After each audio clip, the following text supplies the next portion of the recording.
Kalmado Right ka rin now. naman. Opo, opo. Well, yan po yung pagka-Ilongga ko. Ayun. Kahit agitated na o kahit galit pa ay malambing pa. Yes, yan yung balita na nakuha ko, 100 million daw. Pero again, mga kababayan, hindi po ako sigurado dyan kung yan po ay totoo. Maari silang sumagot, maaring hindi. Kaya lang, mabubuo ang spekulasyon natin kapag itong si Aplaska ay hindi na nagpakita, mga kababayan, at nagtago na rin, naging at large itong si Aplaska, ay sigurado na sasabihin na natin na totoo talaga, 'di ba? Na nabayaran ito. Bakit magtatago kung walang kasalanan? At nakita naman natin kung paano to naging praning. Praning dahil wala namang binabaril, hangin lang, multo yung kanyang binabaril.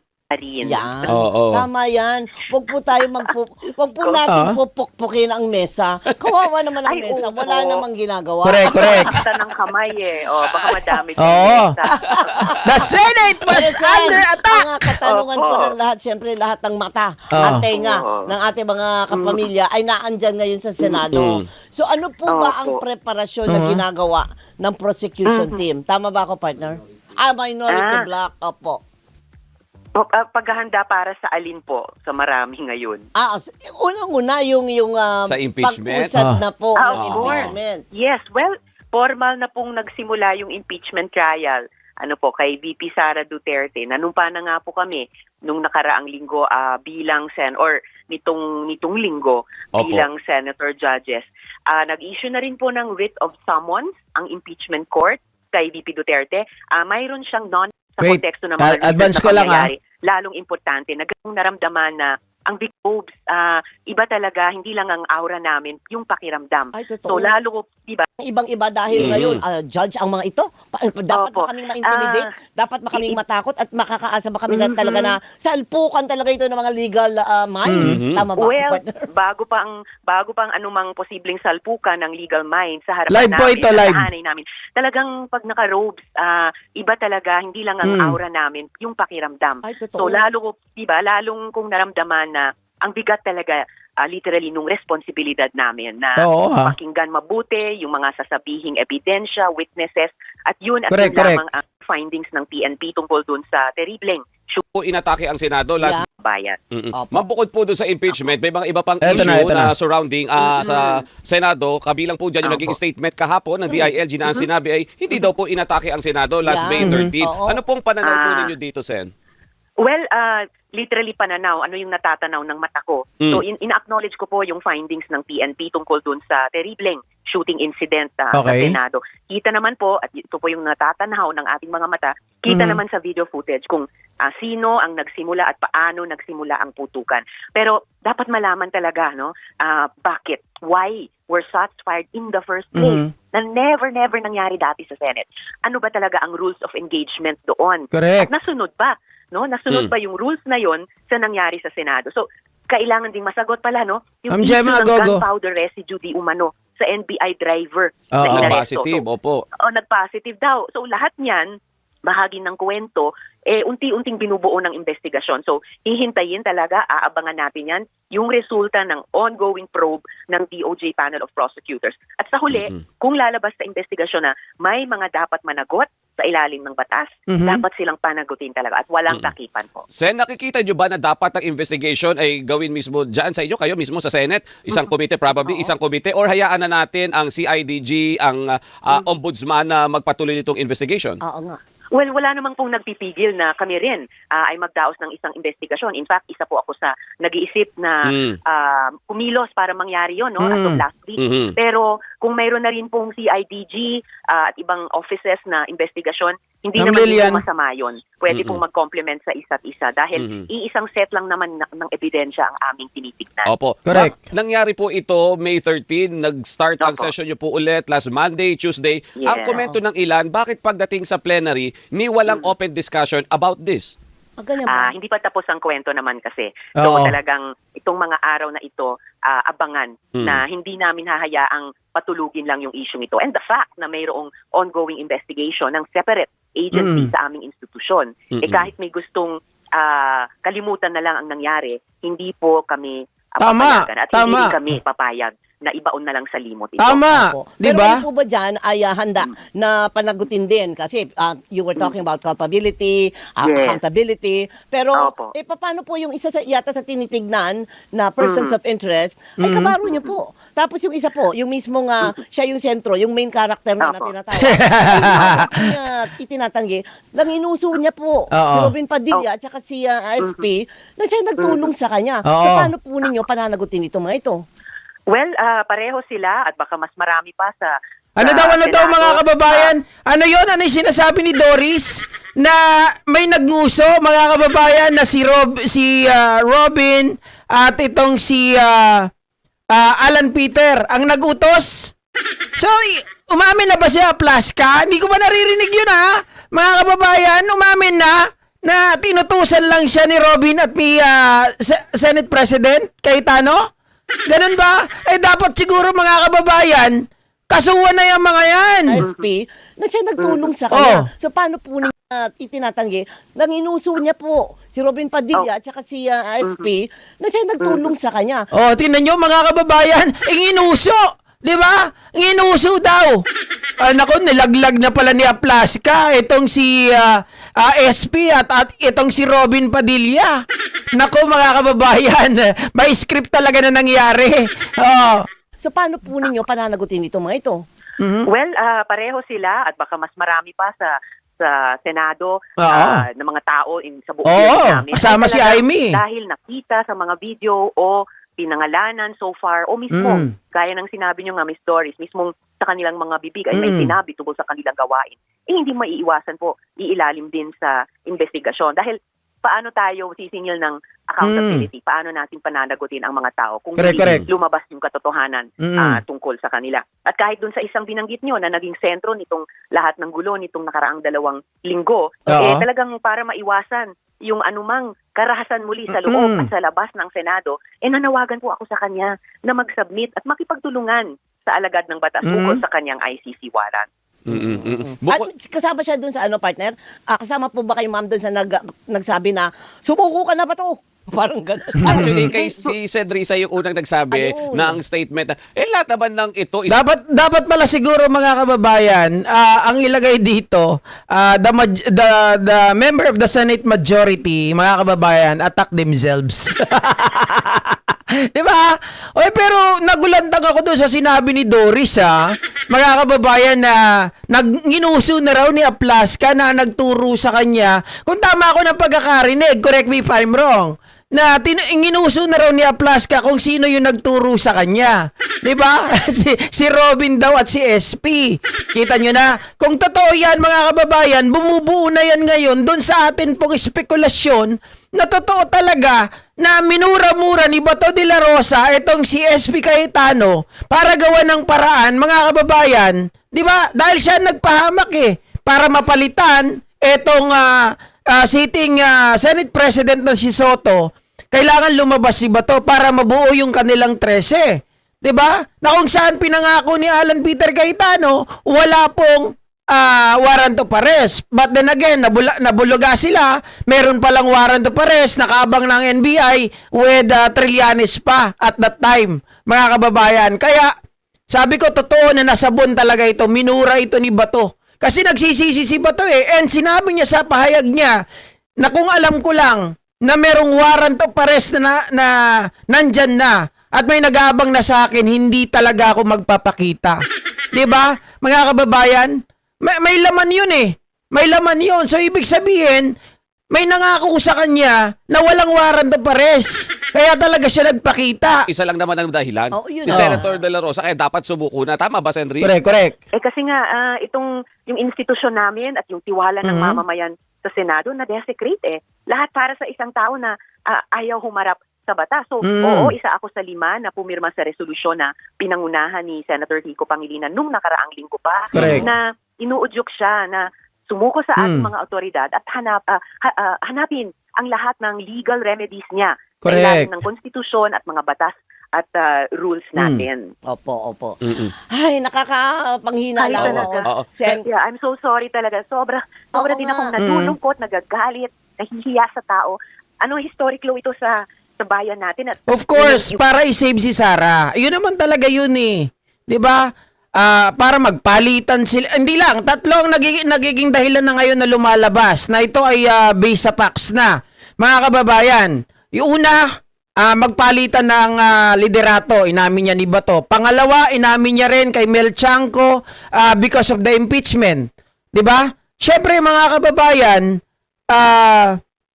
halatang-halata na talaga yung kanilang yung pangatlo, muntik ko na makalimutan, na meron kasing usap-usapan sa circle ng mga DDS na kung si Soto daw ang mananatili na Senate President, baka mag-term extension daw si Pangulong Bongbong Marcos. Yan ang isa sa mga kinakatakot nila. So tatlo, basically, ang dahilan ng paglabas ni Bato. Pagboto, para mapalitan yung Senate President, para sa impeachment ni BP Sara Duterte, at dahil nga para mapalitan ng Senate President, yan yung dahilan kung bakit dumudugtong ito dun sa kumakalat sa mga DDS na baka hindi na matuloy ang 2028 election dahil baka mag-term extension si Pangulong Bongbong Marcos. Ayaw nilang mangyari yun, mga kababayan. Pero bakit nilagay ko siya sa pangatlo? Kasi yun yung pinaka hindi masyadong umiingay. Ang umiingay talaga dahil inamin naman ni Bato ay yung palitan ng liderato at yung impeachment ni Sara. Yung Senado, yung People's House, kung saan ginagawa yung batas, pinaglalaban yung karapatan at kapakanan ng taong bayan, naging shooting range. Correct. So talagang, at kami mga senador, sabi ko nga, stewards lang kami ng Senado dahil ito ang talagang kumbaga may-ari nito ay ang mamamayang Pilipino. Hindi namin yan bahay para angkinin o gawing taguan. Hayaan na, yun na nga, gawing eksena ng baril-barilan. So, eksena ng baril. Lahat bumawi sa harap ng ating mga kababayan. Okay, di ba? Meron na silang sinasabi ngayon. Ang gagawin naming lahat ay bumawi. Guys, merong parang may ano na dito, may warning, di ba? Kailangan ibaliktarin nila yung Senado eh. In a sense para sa akin, ang unang-una na nagdulot ng katarantaduhan dito sa Senado, pumangit ang image ng Senado, etong si Alan Peter Cayetano. Simula nang naupo siya, di ba? Sa oras na pinalitan itong si Tito Soto, doon na nagsimula ang sigalot. Dito nagsimula ang pangit na impresyon sa Senado. So kung kailangan yung baliktarin, yung gaya na sinasabi, mga kababayan, para ma-redeem nyo ang pangalan ng Senado, ang institusyon, mga kababayan ng mga senador, di ba, baliktarin nyo yung liderato. Yun ang unang gawin nyo. Alisin nyo dyan si Alan Peter Cayetano. Dahil wala siyang ginawang maganda, wala siyang dinulot na maganda. Ang kanyang pag-upo, mga kababayan, ay puro kapalpakan at puro kahihiyan sa ating bayan. Pinapanood tayo, di ba, ng buong mundo sa nangyayari dito. Lalo ngayon. Malalaman ng buong mundo na ito pala, mga kababayan, na sabi na, we were under attack. The Senate was under attack, is under attack, was under attack. Yung pala, mga kababayan, si Mau Aplaska pala, ang bumibira lang. Diba? Dapat nga, pinutok na lang doon sa mga senador ng mga hudas dyan eh. Yung 13 hudas. Halaka. Diba? Para naubos ng mga animal. Halaka. Para, mga kababayan, manahimik na yung Senado. Para magkaroon naman ng silbi yung mga tao dyan. Harap ng kasaysayan. Ang Senator, dakilang kasaysayan ng Senado. Opo, doon po sa nangyaring ito last week, Senator, kayo po personally, kapag papasok, pupunta sa Senado, may agam-agam ba, may doubt sa security ninyo, baka any moment, maulit-ulit? Kasi kahapon si Senator Win, ang sabi niya, importante na never na mangyari ulit yung ganung insidente sa Senado. Okay.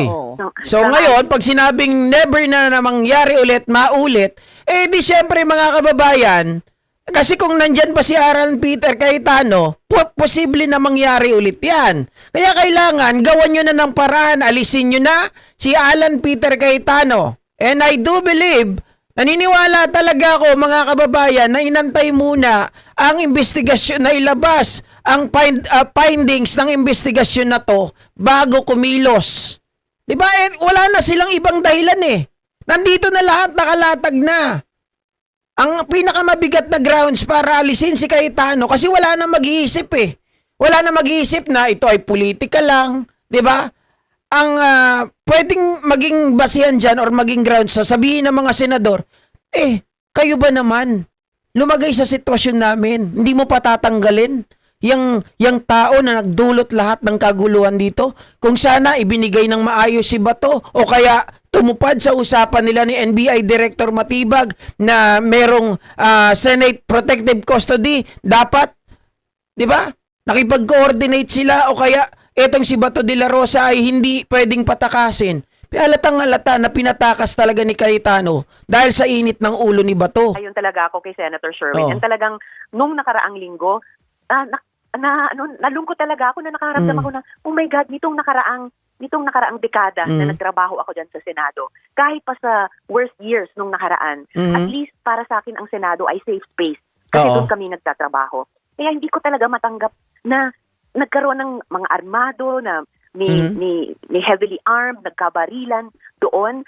At pagpasok nga ngayong linggo, pinakiramdaman ko yung kalooban ko. At least nanunumbalik yung sense of security. At saka yung intention at yung desire na ibalik yung ganyang pakiramdam at paningin ng lahat ng ating mga kababayan. Kasi ang dami naming staff doon, yung mismong mga security group doon, yung ating media. Oh my God, talagang nag-file pa ako ng resolution para i-launch yung Senate media na nag-cover Senate Resolution number 400 para sa mga nag-cover ng shooting. Kasi kailangan magbigay-pugay kami sa kanila, sa mga kasama nyo sa Senado dahil yung professional... Well, nakakahiya ngayon ang mga senador na nasa majority, mga kababayan, despite the fact na inilabas ng findings ng DILG at ng CIDG, ay hindi pa rin kayo lilipat, ayaw nyo pa rin tanggalin si Alan Peter Cayetano. Isa na lang ang ibig sabihin yan, may sarili kayong interes. Isa na lang ang ibig sabihin yan. Diba? Ayaw nyong mahalungkat at ayaw nyong managot sa batas. Kaya si Alan Peter Cayetano pa rin ang gusto nyong maging Senate President. Diba? Kung kayo ay para sa bayan, aalisin nyo yan. Mole yan eh. Ay, alisin nyo yan. Anay yan. Sirang kamatis yan sa Senado. Kung pwede nga lang, sipain nyo na yan tuluyan eh. Yung hindi lang sa pagiging Senate President siya matanggal siya bilang senador. Diba? Nakita nyo yun? Yung ginawa niya, alarming scandal. Mga kababayan, pinayagan niya, command responsibility niya, etong si Mau Aplasca. Pero hindi niya ito na-handle ng maayos. Bagkus, nagdulot pa to ng maling impression, nagbigay pa to ng maling espekulasyon, at nagbigay pa po ito ng fake news sa mga kababayan natin that it was the NBI who shot first. At ang NBI ang umaatake sa kanila. Biruin nyo yun. Kung walang media, kung wala pong mga recordings ng CCTV na ayaw nilang ibigay nung una, diba? Kung hindi lang in-insist ng ombudsman, ano na nangyari? Baka nabaw na lang to sa limot. Baka yung driver, napakulong na ng tuluyan, na-inquest na yun. Ano lang ng bail, ng kanyang piyansa. Pero nakita nyo yung kahihiyan? Nakita po natin yung epekto nito sa mga kababayan natin? Hindi lang tayo mga nanonood, of course, yung mga empleyado na nagtatrabaho doon sa Senado. Dahil yung kanilang mga buhay, masasabi ko talaga na nasa panganib. Yun lang ata yung tama na sinabi nitong si Cayetano, na nasa panganib yung buhay ng mga tao, mga media, yung mga empleyado doon. Pero it was not the NBI to blame, di ba? Ang i-blame mo yung sarili mo at yung tao mo na inuupo nyo. Kayo ang nagupo niyan ni Bato eh. Kayo ang nagsabi dyan. Di ba? Nag-motion si Bato agad-agad na hindi pa nga nagre-resign yung sitting Senate Sergeant at Arms eh. Biglang nag-motion na kaagad si Bato. Mas malala pala yung ipinalit niya dahil trigger happy. System nila, yung katapangan nila na mag-cover sa gitna ng putukan dahil ipinakita pa rin nila sa ating bayan kung anong nangyari in real time, ha? Oo. Talagang Mas catchy, thank you. essential pillar sila para sa katotohanan. Oo. Lalo na ngayong panahon ng disinformation. Yan ang pwedeng magpanumbalik ng buong Yan. pakiramdam ng kapanatagan ng loob sa ating mga Ay, madali kababayan. lang, si Henry, kasi yung isa doon, isa sa mga umalagwa talaga sa pag-cover doon, ay ang aking partner, na si Robert Yes. Nano. Tsaka si Victoria kasama Yes. natin. Oo, walang katulad. Isa kayo sa pinagpupugayan namin sa Senate Ayun. Resolution number 400. Mabuhay po kayo. Opo. Bukod dyan, kahapon si Senator Raffy Tulfo dininay na may pressure coming from the minority na naghihikayat daw para doon sa iba na lumipat sa inyo para ma-regain ninyo yung leadership. Bagamat manipis, 11-13 partner o -1 ka pa dahil hindi Manipis. lumitaw si Oo. Senator Bato. Meron pa rin po ba, i-challenge nyo po ba talaga yung present leadership at pilitin na ang panig po ninyo ang manguna because of this recent incident? Again, babalikan ko yung sinabi ni dating Senate President Tito Soto nung tinanong siya before last week na he served at the pleasure of his peers, kami-kami, he served under the Constitution, dinagdag pa niya he served under God. So kaming 11 sa minorya na solid, nakatutok talaga kami sa patuloy na pagsabi ng totoo at pagtugon sa mata. Itong lahat ng issue, di ba? Mataas na presyo ng langis, kuryente at ibang bilihin, paglaban sa korupsyon at malapit na rin magsimula yung talakayan sa national budget. So, tuloy po kami sa paninindigan para sa gobyernong nakatutok sa tao. At speaking of tao, gusto kong sabihin, di tayo tumiklop noon, di tayo titiklop ngayon. There is always a way. Oo. And At saka tama yung ginawa ninyo sa minority na hindi kayo pumayag na bumaliktad yung ilan ba sila mga kababayan? Kasi nababalitaan ko na tuta talaga ni Escudero ay itong si Joel Villanueva, Jinggoy Estrada, 2 bilyar. Okay? Tapos, bali 5, mga kababayan. Escudero, Villanueva, Jinggoy, at 2 bilyar. So, yan daw yung mga mahahatak. Kaya lang, ang gusto ni Escudero, siya ang Senate President. Huwag kayong pumayag. Kasi mga kababayan, baka mamaya gamitin na naman nila ito para sa kanilang sariling interes. 'Di ba? Pero, alam nyo, sa totoo lang, okay lang sa akin na sabihin natin makipag-transact kayo sa kanila. Okay? Bahala na kayo kung ano, pero wag niyong pauupuin si si Escudero nakapalit ni Alan Peter Cayetano kasi magiging katulad lang 'yan, parang walang pinagkaiba. 'Di ba? Maganda talaga kahit sino dito, kay Larissa, kay Kiko, kay Tito Sen, kay Win Gatchalian. Yan yung mga ano ko talaga, mga bet ko na humawak dyan sa Senado at masasabi natin maayos mga kababayan, lalo na dito po sa impeachment laban kay BP Sara Duterte. At dahil nga po sa nangyayari na to, 'di ba? Maninindigan ng minority, nag-aantay lang sila ng tamang pagkakataon. Sana nga po may bumaliktad na sa kampo ng majority, magbalik bakod mga kababayan para nang sa ganon ay matanggal na. Kasi wala na kayong ibang rason para tumanggi. 'Di ba? Wala na kayong ibang rason na hindi palitan si Alan Peter Cayetano.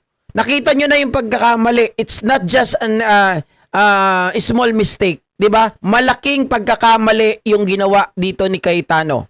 Hindi niya na-handle ng maayos yung tao niya.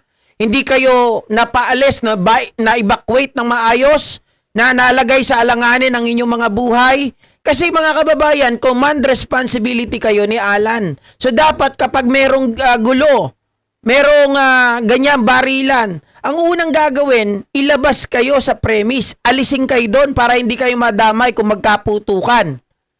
Pero nakita natin nag-give order pa siya to follow 'di ba? Para sundan ng press. Maliwanag 'yon mga kababayan na ito ay binibait kayo, nadalhin doon para kasama kayo sa eksena. 'Di ba? Ng kanilang pinaplano. Oh.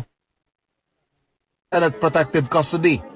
Nakuha na ng GMA News ang SUV na lumabas sa Senado alas 2:30 na madaling araw noong May 14. Ay, opo. Opo, sasakyan ko. Wait. Sabi ni Carlo Dalisay, Sir GP, sana bigyan ng chance si Cayetano. Isang beses pa lang naman nagkakamali. Lahat naman may pagkakamali, walang perfect. Wala pa naman 1 week, give him a chance. Wow! Ayos Carlo Dalisay. Okay. Regarding this matter, alam nyo, this is not a small mistake. Okay? Kasi, Nandito makikita kung anong klaseng pagkatao meron ka, kung anong klaseng leader meron ka. Mga kababayan, yung pagkakamali na to, ito yung hindi dapat pagbigyan. Ito yung pagkakamali na dapat agad-agad ay bigyan ng solusyon. Bigyan ng aksyon.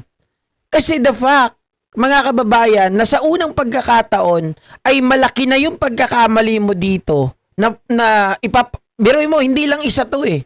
Hindi lang isa dito, kabit-kabit to. Si Aplaska, pinayagan mo na magpaputok. In fact, mga kababayan, pinagtatakpan mo pa. Dahil si Aplaska nagpaputok, sila ang mas maraming pinaputok at sinasabi mo, NBI ang may gawa at kayo ay inaatake. In your watch, di ba? In your watch, si Bato de la Rosa, despite of the Senate Protective Custody, pinayagan mo makalis. It's your responsibility as the Senate President, not only mga kababayan, hindi lang basta kasama. Responsibilidad mo yan bilang leader na tumatayo dyan. Pero nakawala ito, nakaalis ito, nakatakas ito. Okay? Tapos, mga kababayan, inilagay mo pa yung buhay ng mga media, ng mga empleyado dyan, na hindi mo nagawa ang standard operating procedure na dapat inuutos mo sa mga tao mo na alisin agad-agad.